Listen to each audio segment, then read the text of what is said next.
ஒரு தந்தை தன் மகனுக்கு எழுதிய அழகிய அருமையான கடிதம். அன்புள்ள மகனுக்கு, வாழ்வும் தாழ்வும் சில காலம். பொய் சொல்லி வாழ்ந்தவனும் இல்லை, மெய் சொல்லி கெட்டவனும் இல்லை. முன்னவனே முன் நின்றால் முடியாத பொருள் உள்ளதோ? 3 காரணங்களுக்காக நான் இதை உனக்கு எழுதுகிறேன். ஒரு வாழ்க்கை, அதிர்ஷ்டம், நல்ல வாய்ப்பு, இடையூறுகள் ஆகிய அனைத்தும் முன் மதிப்பிட்டு அறிய கணிக்க முடியாதவை. தாம் எவ்வளவு காலம் வாழ்வோம் என்று எவரும் அறிவதில்லை. சில கருத்துக்களை, அறிவுரைகளை சரியான நேரத்தில் முன்கூட்டியே கூறிவிடுவது நல்லது. 2வது, நான் உன்னுடைய தந்தை. நான் உனக்கு இதனை கூறாவிடில் உனக்கு இதனை யாரும் கூறப்போவதில்லை. நான் உனக்கு எழுதுவது யாதெனின் எனக்கேற்பட்ட சிறு அளவிலான சொந்த அனுபவங்களேயாகும். இது ஒருவேளை தேவையற்ற அதிகப்படியான இதய வலிகளிலிருந்து உன்னை காக்க இயலும்.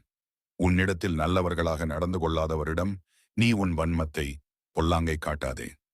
உன் அம்மாவையும் என்னையும் தவிர உன்னை நல்ல விதமாக நடத்தி செல்லும் பொறுப்பு எவருக்கும் இல்லை. உனக்கு யாராவது நல்லவர்களாக இருப்பின் அது உனக்கு கிடைத்த புதையல், பொக்கிஷம் போன்றதாகும்.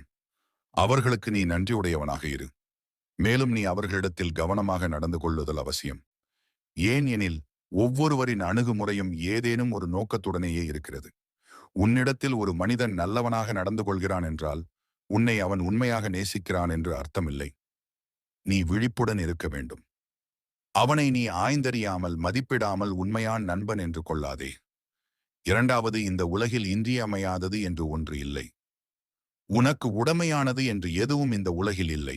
இந்த கூற்றினை நீ புரிந்து கொண்டாய் என்றால், உன்னை சுற்றி மனிதர்கள் சூழ்ந்திருந்தாலும், எவரும் தேவையில்லை என்றாலும், அல்லது நீ அதிகமாக விரும்பிய ஒன்றையோ ஒருவரையோ நீ இழக்க நேர்ந்தாலும், உன் வாழ்க்கையை நீ எளிதில் வழிநடத்திச் செல்ல இயலும். 3ஆம் வாழ்க்கை என்பது மிகவும் குறுகிய காலத்திற்கு உட்பட்டது.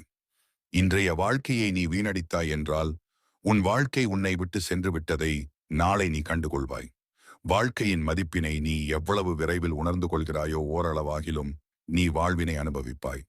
4வது, அன்புதான் என்றாலும் அது உறுதியற்ற ஒரு உணர்வே ஆகும். காலத்தை பொறுத்தும் ஒருவரின் மனநிலையை பொறுத்தும் இந்த உணர்வு மங்கி குறைந்து விடுகிறது. உன்னை மிகவும் நேசித்தவர் உன்னை விட்டு விலகிச் செல்லும் பொழுது நீ அமைதியாக இரு. காலம் உன் வலிகளையும் கவலைகளையும் துடைத்தழித்துக் கொண்டு போய்விடும்.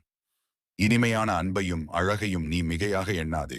அன்பில்லாமல் போகின்ற தருணத்தில் ஏற்படும் கவலைகளையும் நீ பெரிதாக கொள்ளாதே. 5வது, வெற்றி பெற்ற நிறைய மனிதர்கள் நல்ல கல்வி அறிவு பெற்றவர்கள் இல்லை. நீ சிரமப்பட்டு கல்வி பயிலாவிடினும் வெற்றி பெற இயலும் என்பது இதன் பொருள் இல்லை. என்னென்ன அறிவுத்திறனை நமக்கு தெரியாது. நாம் மறுபடியும் நம்முடைய அடுத்த பிறவியில் சந்திப்போம் என்று அன்புடன் உன் அப்பா.